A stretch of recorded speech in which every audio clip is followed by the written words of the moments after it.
नमस्कार दोस्तों, कैसे हैं आप लोग। आज मैं आपको बताऊंगा कि कई बार क्या होता है कि आप किसी कंपनी की सिम को यूज़ कर रहे होते हो और आपको उस कंपनी की सर्विसेज अच्छी नहीं लगती या आपको उसमें नेटवर्क से रिगार्डिंग प्रॉब्लम्स आती हैं या कॉलिंग में समस्या आती हैं उस सिम को यूज़ करते वक्त। तो आप क्या करते हो कि आप उस कंपनी को छोड़कर किसी दूसरी कंपनी में चले जाते हो और अपना मोबाइल नंबर पोर्ट करवा लेते हो। और दोस्तों आज मैं आपको बताऊंगा कि आप अपनी सिम को कैसे पोर्ट करवा सकते हो। और यह सब बातें जानने से पहले आपको मैं बताऊंगा कि आपको किन किन बातों का ध्यान रखना है, सावधानियां बरतनी है, ताकि आपको सिम पोर्ट कराने के बाद कोई समस्या का सामना ना करना पड़े। ठीक है, पर यह सब जानने के लिए दोस्तों आपने क्या करना है कि वीडियो को पूरा देखना है। और हाँ, यदि आप हमारे चैनल पर नया है तो हमारे चैनल को प्लीज़ सब्सक्राइब कर लीजिएगा। दोस्तों चले चलते हैं। सबसे पहले मैं आपको बता दूं कि आपने किन किन बातों का ध्यान रखना है सिम पोर्ट कराने से पहले। दोस्तों पहली बात तो यह है कि जब भी आप अपनी सिम को पोर्ट करवाते हैं तो आपका क्या होता है कि आपकी जो भी सिम में कॉन्टैक्ट होते हैं, ठीक है, आपके जो भी सिम में मोबाइल नंबर होते हैं, कोई सेव किए हुए होते हैं अपनी सिम में, वो सारे डिलीट हो जाते हैं, कट जाते हैं। तो आपने जब भी अपनी सिम को पोर्ट करवाना है तो आपने अपने जो भी मोबाइल नंबर होते हैं, कॉन्टैक्ट्स होते हैं, उनको सेव कर लेना है किसी और सिम में या आपने किसी और ईमेल आईडी पर या किसी और मोबाइल नंबर पर। ठीक है, यह सब बातों का आपने ध्यान रखना है। दूसरी बात तो दोस्तों यह है कि जब भी आप अपनी सिम को पोर्ट करवाते हो, जैसे कि आपने कोई भी XYZ सिम है आपके पास, तो आपको 90 दिन पुरानी सिम होनी चाहिए आपके पास जो भी आप यूज़ कर रहे हो।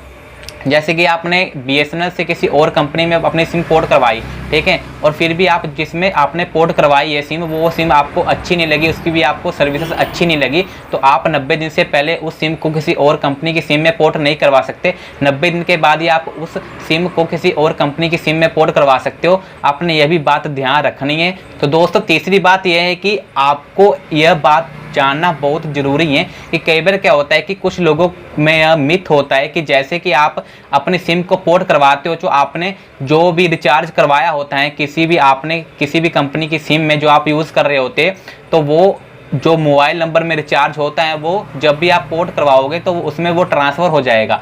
यह सब मिथ हैं दोस्तों, यह सब गलतफहमी है, क्योंकि जो भी आप रिचार्ज करवाते हो वो तुरंत उसी वक्त जब भी वो पोर्ट होती है 3 दिन 15 दिन के बाद, तो वो रिचार्ज खत्म हो जाता है, तुरंत बंद हो जाते हैं, और जो आप नया रिचार्ज करवाओगे पोर्ट कराने के बाद जिस नई सिम में वही चलेगा। ठीक है, यह सब बातों का आपने ध्यान रखना है। ठीक है, और उसके बाद चौथी बात दोस्तों ये याद रखनी है आपने, जो भी आपकी प्रीपेड या पोस्टपेड सिम है, कुछ लोगों को प्रीपेड के बारे में नहीं पता और पोस्टपेड के बारे में नहीं पता, तो मैं आपको बता दूं कि पोस्टपेड में क्या होता है कि आपका जो भी बकाया पेंडिंग रहता है कंपनी को, जैसे कि आपने कॉलिंग्स और डाटा यूज़ किया, जो भी आपने रिचार्ज करवाया है उसकी पेमेंट आप मंथ के एंड में दोगे, जैसे कि बिजली का बिल होता है। ठीक है, और इसलिए अगर आपकी पोस्टपेड सिम है तो पोस्टपेड का जो भी आपका बकाया रहता है वो आप चुका दीजिएगा, तभी आप अपनी सिम को पोर्ट करवाइएगा। और प्रीपेड में क्या होता है कि आप जब भी एक रिचार्ज करवाते हैं तो उसकी पेमेंट आपको पहले करनी पड़ती है, तभी उस कंपनी की सर्विसेज को यूज़ कर पाते हैं। रिचार्ज और कॉलिंग जो भी आपने रिचार्ज करवाया होगा तभी आप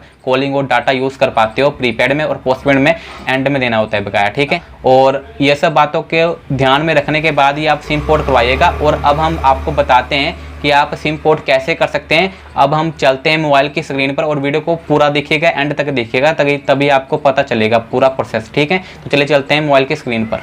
तो दोस्तों स्मार्टफोन की स्क्रीन पर आने के बाद चाहे आपके पास कीपैड मोबाइल ही क्यों ना हो, सबसे पहले आपने कंपनी को रिक्वेस्ट भेजनी है। तो उसमें आपको बता दूं कि जब भी सिम को पोर्ट किया जाता है किसी दूसरी कंपनी में तो आपको रिक्वेस्ट भेजनी पड़ती है उस कंपनी को। ठीक है, एक मैसेजेस डायल करके, मैसेज में जाने के बाद आपने क्या करना है कि 1900 को मैसेज करना है। 1900 टाइप करने के बाद आपने उनको मैसेज में टाइप करना है PORT। ठीक है, PORT पोर्ट टाइप करने के बाद स्पेस देना है। उसके बाद आपने जो भी सिम पोर्ट करनी है, मोबाइल नंबर पोर्ट करना है, वो मोबाइल नंबर डाल देना है। ठीक है, प्रॉपर। और मैं आपको बता दूं कि आपके मोबाइल नंबर में टॉक टाइम या कुछ रिचार्ज होना चाहिए, SMS पैक होना चाहिए, तभी आप यह मैसेज भेज सकते हो, क्योंकि इसमें चार्जेस लग सकते हैं। मैं आपको बता दूं, इसलिए मैंने आपको कहा था कि जब आपका रिचार्ज खत्म होने वाला होगा तभी आप पोर्ट करवाइएगा अपनी सिम को। उसके बाद आपने मैसेज सेंड कर देना है। ठीक है, मैसेज सेंड करने के बाद कुछ टाइम वेट करना है और आपको UPC नंबर शो होने लग जाएगा, आपको मैसेज आ जाएगा UPC नंबर का। और UPC नंबर का मैसेज आने के बाद आप UPC नंबर को देख सकते हैं अपने मैसेजेस में जाकर। अभी मैं दिखाता हूँ आपको। ठीक है, अभी ये देखिए मुझे मैसेज आ चुका है और यहाँ पर ये लिखा है your existing UPC for mobile number.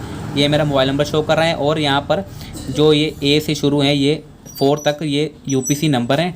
इस यूपीसी नंबर को दोस्तों आपने करना है कि आपने किसी भी अपने आसपास की मोबाइल शॉप पर जाना है या आपने जिस कंपनी में अपने मोबाइल नंबर को पोर्ट करवाना है उसके रिटेलर के पास जाना है और उनको ये यूपीसी नंबर दिखा देना है और वो यूपीसी नंबर देखकर तुरंत आपकी MNP कर देंगे आपकी सिम की और वो पोर्ट कर देंगे आपकी सिम को किसी और कंपनी में जिसमें भी आप करवाना चाहते हैं, ठीक है। और उसके बाद आपको 3 से 5 दिन में आपकी सिम पोर्ट हो जाएगी। अगर आप जम्मू कश्मीर या असम वगैरह में रहते हैं तो ज़्यादा टाइम भी लग सकता है दोस्तों। इस तरीके से आप अपनी सिम को पोर्ट करवा सकते हैं। और दोस्तों कैसी लगी ये वीडियो कमेंट में ज़रूर बताना और हाँ, ऐसी वीडियोज़ को देखने के लिए हमारे चैनल को प्लीज़ सब्सक्राइब कर लेना। Thank you.